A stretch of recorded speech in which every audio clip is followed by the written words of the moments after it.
One of the first things I wanted to cover was the map light install. In my adventure, I insert some prying tool here to release 2 clips and then pull this out. Now this is good for my vehicle, which is an adventure with a sunroof, but if your vehicle is not an adventure or has the panoramic moonroof, sunroof, whatever it's called, or doesn't have anything, yours might be different. So before you go into this, I'll show some pictures that show that this does not simply come off. There are clips that kind of go behind here or behind here that you need to drop this entire assembly in order to access the bulb from behind. There are already YouTube channels that show how to drop this. I won't be doing it until I drop my headliner in the future, but you can go ahead and check out those channels. Overall, if you do want to upgrade this map light, I would recommend dropping this entire assembly. That way you for sure will not be breaking this deflector.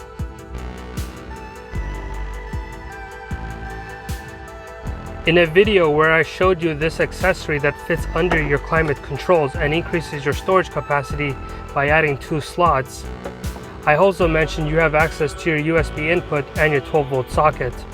However, it was asked what sort of sockets you can actually insert given that you have a lower clearance when you have this accessory installed. So I'm going to install some different socket sizes here so we can have a closer look.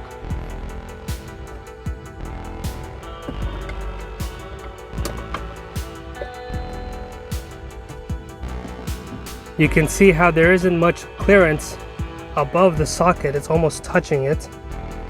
And I also have here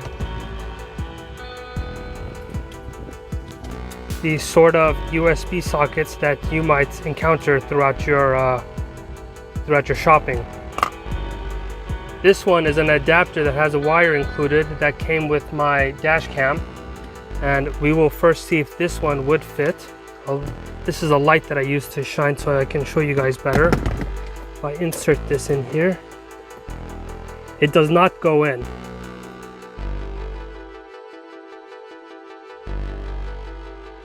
This one would not fit primarily because of the widening up here. We'll go ahead and give this one a shot. This is 2 USB ports. It also widens, so maybe this one will also not work. And it does not fit as well. You can see it does not go in all the way. And then this one is an ultra compact version of all of those. It still has 2 USB inputs. We'll see if this one fits. And yes, this one does fit and it goes in all the way. So that means if you have this accessory, you'll definitely want a slim profile USB adapter. I'll leave a link to this in the description. These other ones that are either too long or wide enough at the top will not fit your socket here if you use this accessory.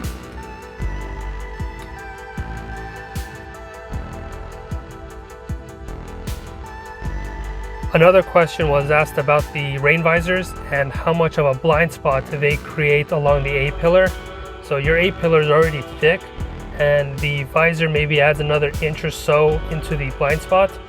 If we look at the passenger side, you don't notice it on the bottom portion. So your blind spot is only as thick as your A-pillar.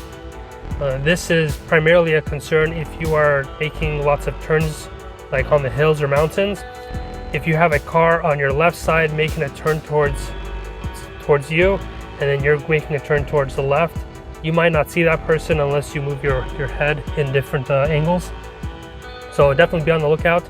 This was a concern in some of my trips. So as long as you're within your lane or towards like the right side of the lane, if you're in America and you're turning left, you should be okay.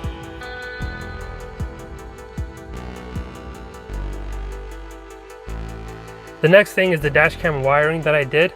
I posted in the description different types of dash cams. I really prefer the low profiles because it's really out of the way. When you do order a dash cam and you're going to go with the fuse kit, make sure your USB ports are matched. I include some with the mini USB and the micro USB, so just make sure that you get the right one for your dash cam. Some of the fuse kits come with an adapter. It's better if you just buy the fuse kit that has the right USB port. That way you don't have to tuck in additional wiring in the headliner.